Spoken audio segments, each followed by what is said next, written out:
Assalamualaikum warahmatullahi wabarakatuh. Yang terhormat, dosen penguji UKIN PPG dalam jabatan 2023. Perkenalkan, nama saya Tri Merianti, mahasiswa PPG dalam jabatan 2022 kategori 1 tahap 2, Universitas Negeri Yogyakarta. NIM 228192999057, Prodi Pendidikan Ekonomi. Hari ini, Senin 12 Juni 2023, saya akan melakukan praktek pembelajaran UKIN di kelas 11 SMA Negeri 1 Belinyur dengan materi pertumbuhan ekonomi. Wassalamualaikum warahmatullahi wabarakatuh.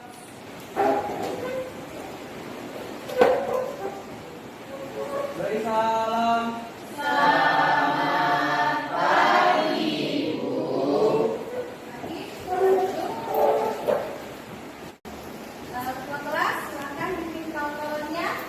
Sebelum mengawali pembelajaran hari ini, alangkah baiknya kita berdoa menurut agama dan kebudayaan masing-masing. Berdoa, mulai. Selesai. Nah, sekarang Ibu akan mengabsensi kalian ya, siapa yang hadir dan tidak hadir untuk hari ini.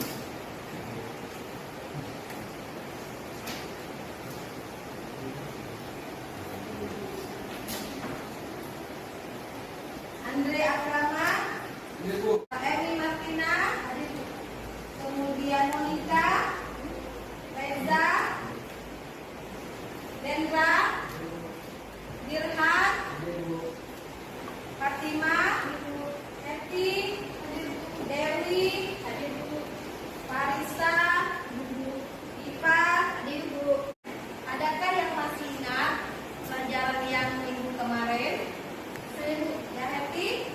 Minggu kemarin kita belajar materi tentang pendapatan nasional. Iya, betul. Nah, kira-kira siapa nih yang masih ingat pendapatan nasional itu apa?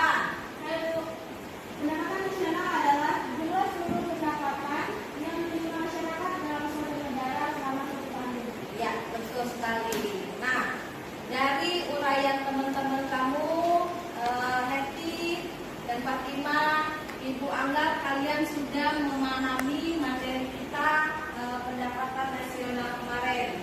Untuk itu, sebelum kita melanjutkan pelajaran, kita kasih applause untuk Heti dan Fatima.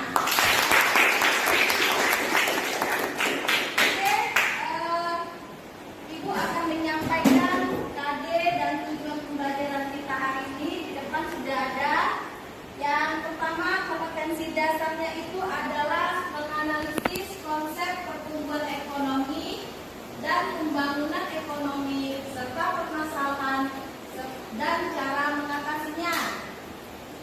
Kemudian menyajikan hasil temuan permasalahan pada pertumbuhan ekonomi serta cara mengatasinya. Kemudian tujuan pembelajaran kita hari ini melalui pendekatan saintifik dengan model pembelajaran project based learning, peserta didik dapat memahami konsep pertumbuhan ekonomi serta permasalahan dan cara mengatasinya melalui tanya jawab, diskusi, penugasan dengan mengembangkan sikap teliti, tanggung jawab, kerjasama, serta dapat mengembangkan kemampuan berpikir kritis, berkomunikasi, berkolaborasi, dan berkreasi. Untuk motivasi pembelajaran kita hari ini, Ibu mengutip dari dua pahlawan yang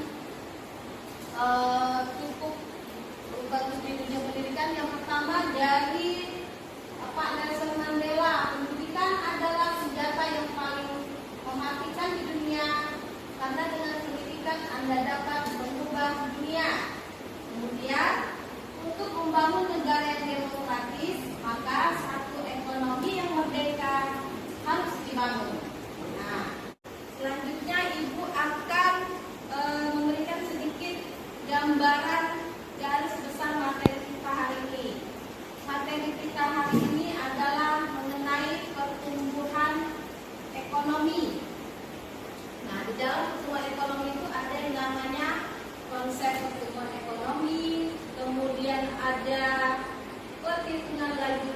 pertumbuhan ekonomi, kemudian ada yang namanya teori pertumbuhan ekonomi. Sampai di sini paham? Paham. Oke, nah untuk hari ini pembelajaran kita menggunakan project based learning. Langkah-langkahnya ada 6, yaitu lihat di depan ada yang namanya penugasan proyek, kemudian pendesain perencanaan proyek, kemudian yang ketiga menyusun jadwal pelaksanaan penyelesaian proyek, yang keempat memonitor siswa dan progres dari proyeknya, yang kelima menguji hasil, dan keenam evaluasi pengalaman. Nanti akan kita kerjakan satu-satu. Kemudian untuk penilaian ada 3. Penilaian singkat selama kalian mengikuti pembelajaran. Kemudian penilaian pengetahuan itu berupa tes tertulis. Yang ketiga adalah penilaian selama kalian melakukan diskusi kelompok, itu dalam artian kegiatan proyek kalian. Oke? Oke. Oke. Nah, sebelum kita masuk kegiatan pembelajaran kita, Ibu akan membagi kalian dalam beberapa kelompok. Ibu panggil ya namanya. Kelompok Bangka Belitung itu Diva, kemudian Dendra, Dirhan, Cindy, dan Destriani. Kelompok Lampung, Arisa, Dewi, Meta, dan Diva. Silakan duduk ke tempatnya masing-masing.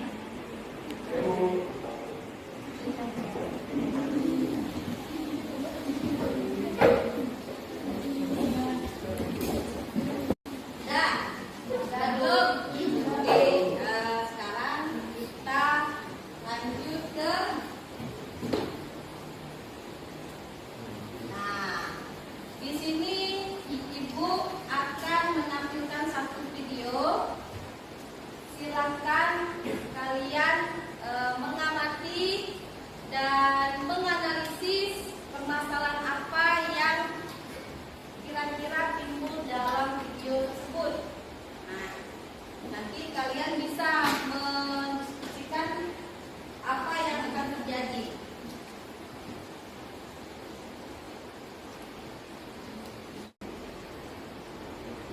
Mas, ini adalah new normal untuk ekonomi Indonesia 2020.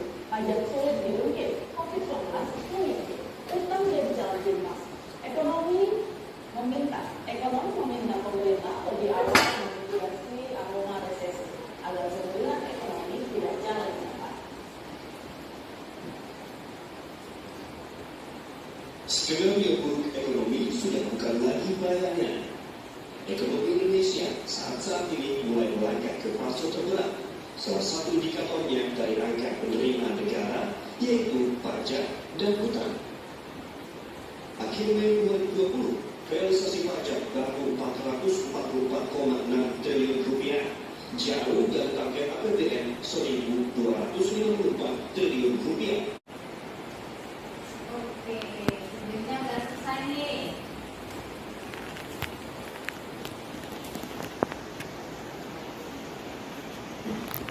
Nah, dari video tersebut kira-kira apa yang bisa kalian lakukan? Bu, apa yang maksud dengan pertumbuhan ekonomi? Ya, mengenai pertumbuhan ekonomi. Ada lagi? Saya Bu, bagaimana melihat laju pertumbuhan ekonomi di suatu daerah? Bagaimana melihat pertumbuhan ekonomi suatu daerah? Ya, betul. Selain itu, coba kita lihat khususnya di daerah kita ini berapa rencana pembangunan seperti pembangunan jembatan antara Pulau Baki dan Pulau Tanjung itu dalam proses perencanaan untuk dibangun. Nah, itu salah satu contoh pertumbuhan ekonomi. Jadi sampai di sini paham? Paham. Ibu ingin kalian berdiskusi proyek apa yang akan kita kerjakan mengenai pertumbuhan ekonomi materi kita hari ini. Silakan kalian berdiskusi nanti sambil Ibu bimbing apakah proyek yang akan kita kerjakan. Waktunya Ibu kasih 5 menit. Silakan diskusikan dengan teman-teman kalian kira-kira proyek apa yang pas untuk kita kerjakan nanti.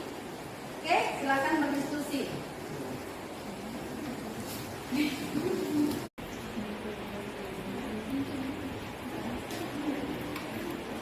Oke, sudah selesai diskusinya? Kira-kira proyek apa yang bisa kita kerjakan nih?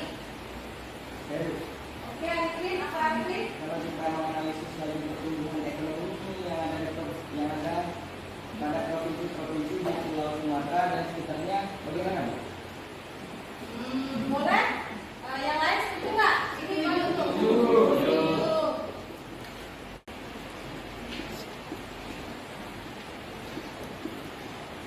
kita menganalisis laju pertumbuhan provinsi-provinsi di Pulau Sumatera dan sekitarnya. Banyak kan provinsi-provinsi di Pulau Sumatera, jadi gampang kita untuk mengerjakan proyeknya. Tugasnya udah ada nih. Kita harus menentukan atau membuat aktivitas apa yang harus kita lakukan untuk bisa menyelesaikan proyek ini. Nah, diskusikan kembali dengan kawan-kawanmu aktivitas apa saja yang harus kita lakukan untuk mencari atau menyelesaikan proyek-proyek tersebut. Misalnya untuk mencari datanya, silakan didiskusikan dengan kawan-kawan. Kemudian dituliskan di buku proyek apa, aktivitas apa yang akan kita kerjakan untuk menyelesaikan proyeknya.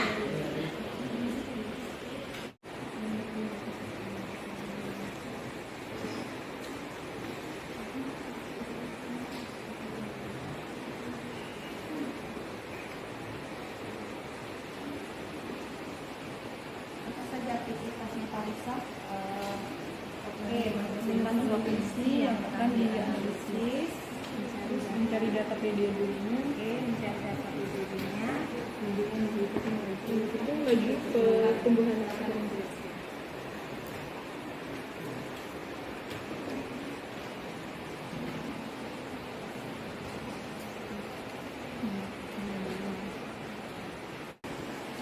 Oke, sudah ya?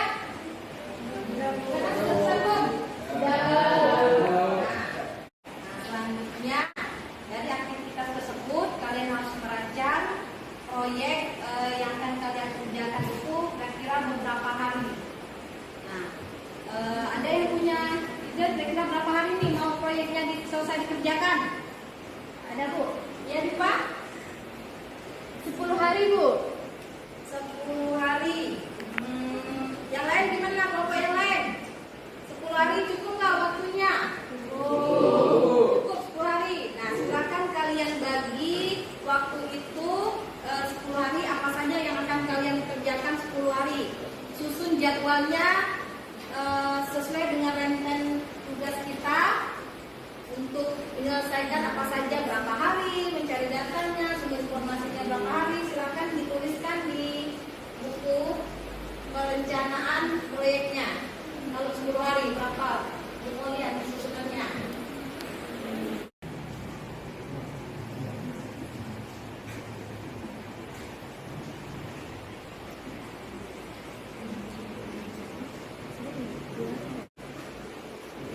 Sudah?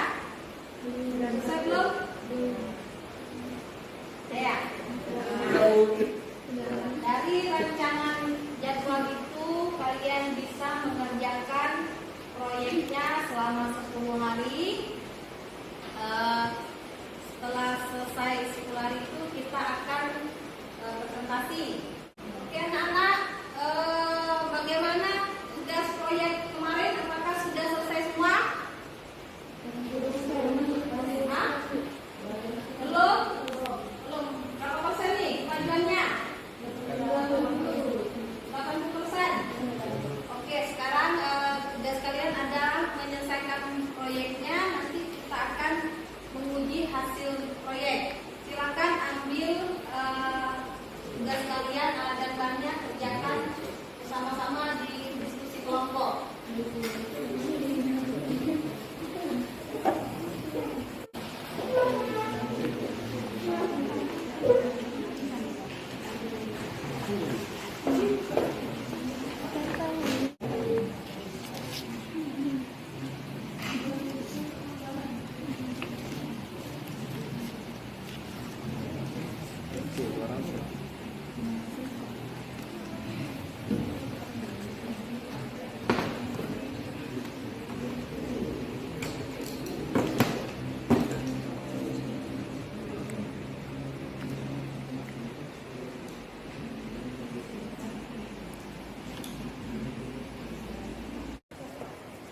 Jangan malu-malu dan jangan sungkan-sungkan. Oke? Oke. Nah, kelompok mana nih yang mau maju? Kelompok Fatima, ayo Fatima. Silakan bawa alat dan bahannya.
kelompok kami kali ini, di mana kelompok kami akan membahas perbandingan laju pertumbuhan ekonomi Sumatera Selatan dan Jambi pada tahun 2021.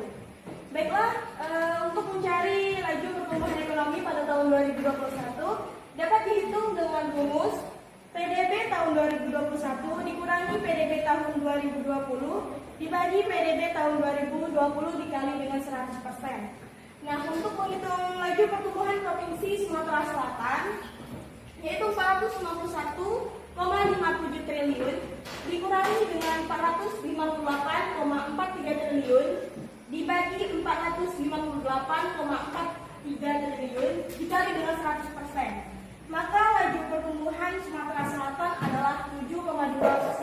Sementara untuk laju pertumbuhan ekonomi Jambi yaitu 233,73 triliun dikurangi 206,85 triliun dibagi 206,85 triliun dikali dengan 100%, sehingga didapat pertumbuhan laju ekonomi Jambi yaitu 12,9%.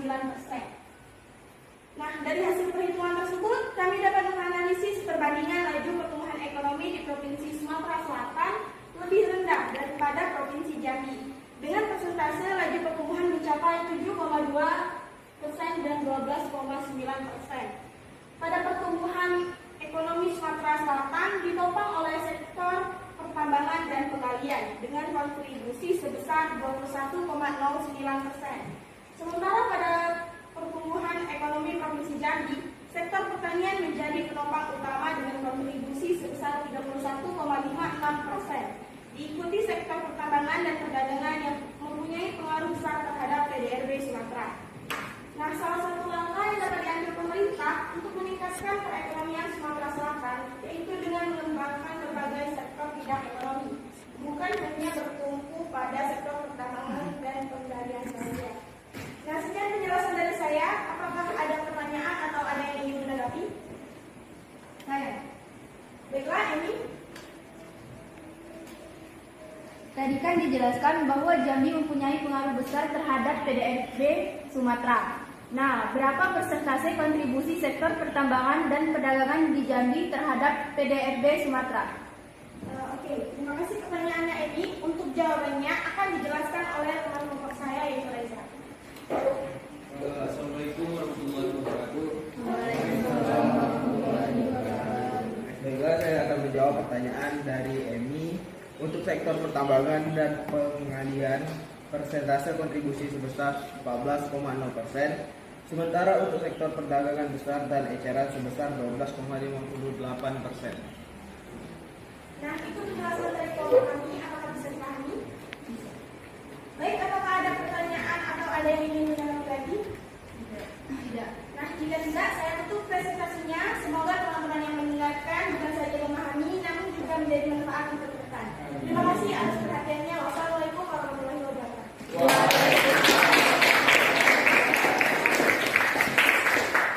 Oke, terima kasih kelompok Fatima. Ada lagi kelompok yang mau tampil? Nah, Ibu. Oke, Rifa, silakan Rifa.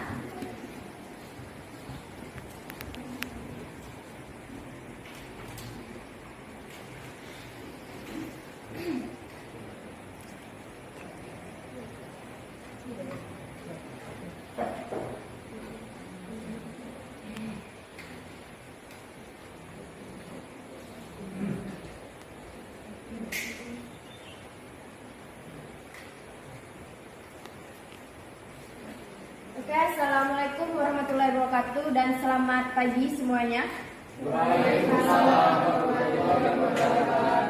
Perkenalkan, nama saya Diva Syafira, saya dari kelompok Bangka Belitung. Di sini saya akan mempresentasikan hasil proyek kami.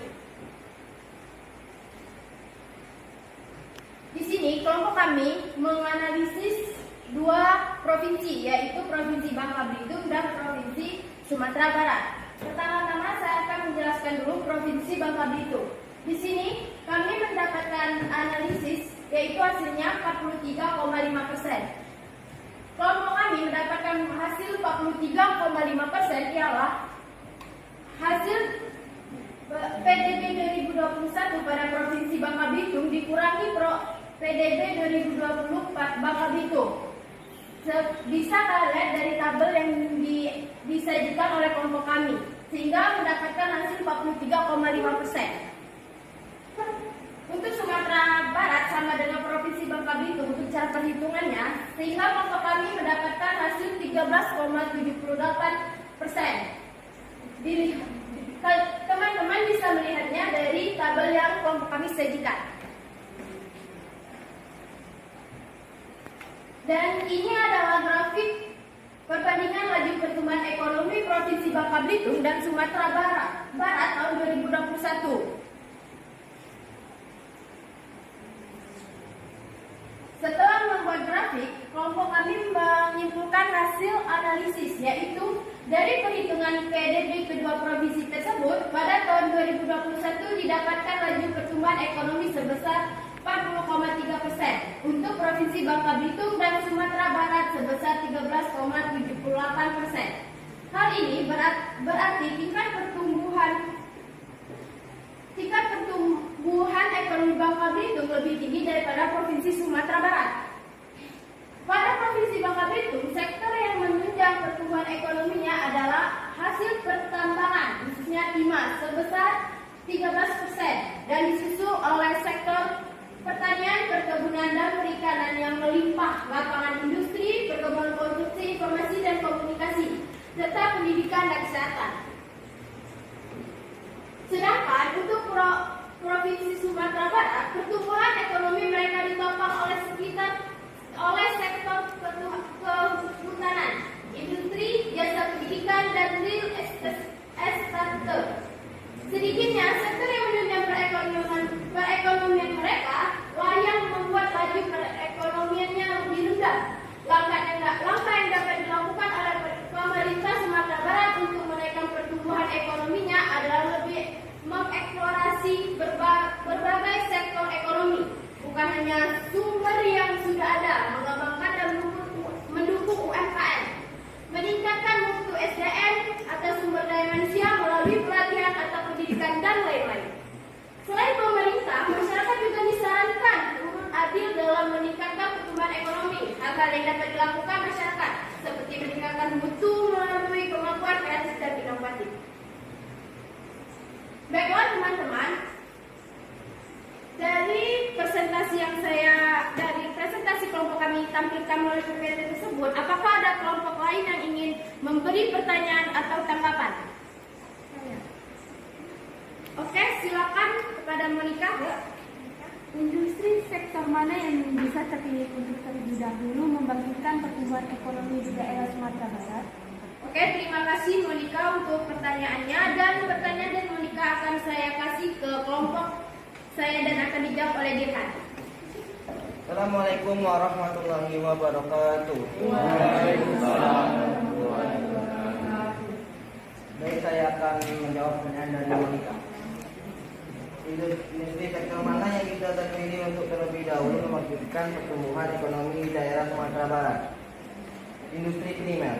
Karena Indonesia dilimpahi dengan kekayaan SDA atau mineral, energi, pertanian, agro, kehutanan, perikanan, kelautan, peternakan, dan lain-lain yang bisa kita kelola dan daya guna terlebih dahulu dengan implementasi teknologi tepat guna. Sejalan dengan itu, kita perlu kembangkan dan integrasikan industri sekunder yang terdiri dari industri hulu, industri antara, dan industri hilir. Terima kasih. Bagaimana Monica? Apakah bisa terima dan sudah jelas jawabannya? Oke, terima kasih. Sebelum menutup presentasi dari kelompok kami, kami memberi sedikit quote, yaitu waktu Anda terbatas, maka janganlah memboroskannya dengan hidup di dalam kehidupan orang lain. Dikutip dari Steve Jobs. Terima kasih dan assalamualaikum, selamat pagi.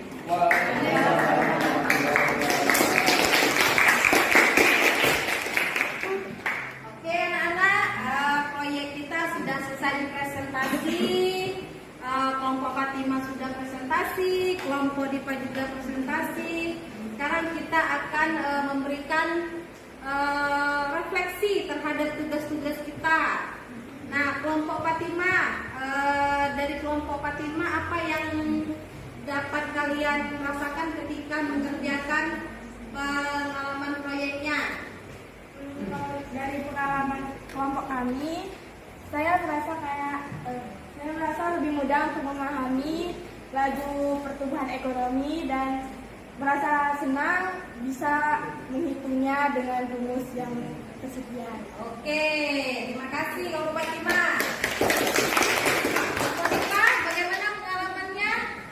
Untuk pengalaman dari kelompok kami menyenangkan, mudah dipahami untuk semuanya, dan kami bisa mengetahui lebih luas tentang pertumbuhan ekonomi di provinsi Sumatera dan di Pulau Sumatera dan provinsi di sekitarnya. Oke. Ibu, tugas-tugas kalian hari ini sudah sangat bagus. Penjelasannya lebih rinci, tepat. Kemudian untuk tugas yang kelompok IPA juga bagus presentasinya. Semoga ini bermanfaat untuk kita. Oke? Tangan dulu untuk kita. Baiklah anak, supaya kita hujan-hujan gini lebih bersemangat, baiknya kita main tepuk-tepukan dulu ya. Jadi main dulu ya. Oke, berdiri yuk, berdiri yuk.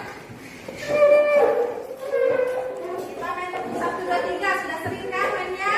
Oke. Tepuk 1, tepuk 2, tepuk 3, tepuk 2, tepuk 1, tepuk 3, tepuk 1, tepuk 2, tepuk 3, tepuk 1. Salah. Oke, terima kasih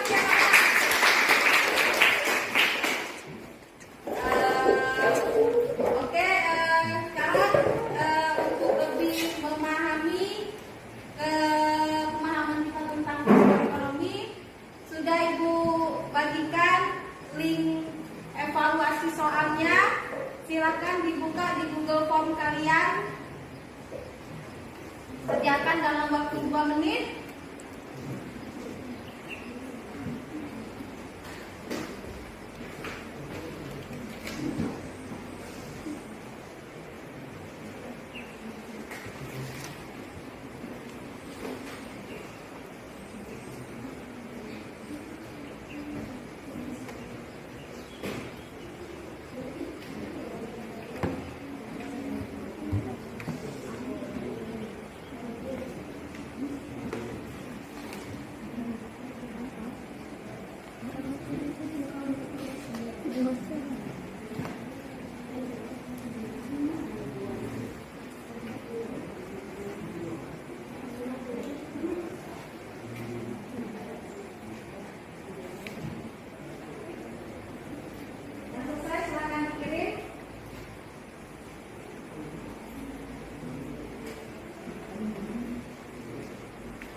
kesimpulan bahwa pertumbuhan ekonomi itu adalah ukuran kuantitatif untuk mengetahui perkembangan atau kesejahteraan penduduk dan pemerintahannya pada suatu daerah. Sampai ini sudah paham semuanya? Sudah. Oke, sudah paham. Nah, baiklah anak-anak, pembelajaran kita hari ini sampai di sini. Namun sebelumnya Ibu ingin kalian mempelajari materi kita untuk minggu depan, yaitu mengenai ketenaga kerjaan. Jadi silakan dipelajari di rumah materi itu. Kita ketemu lagi minggu depan. Semoga pelajaran hari ini bermanfaat untuk kita semua. Baiklah, untuk mengakhiri pelajaran kita hari ini, Ketua kelas silakan pimpin doanya. Sebelum mengakhiri pembelajaran hari ini, alangkah baiknya kita berdoa menurut agama dan kepercayaan masing-masing. Berdoa, mulai.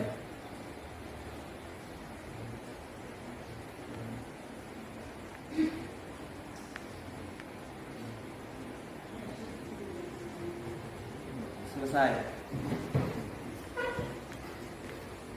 Siap.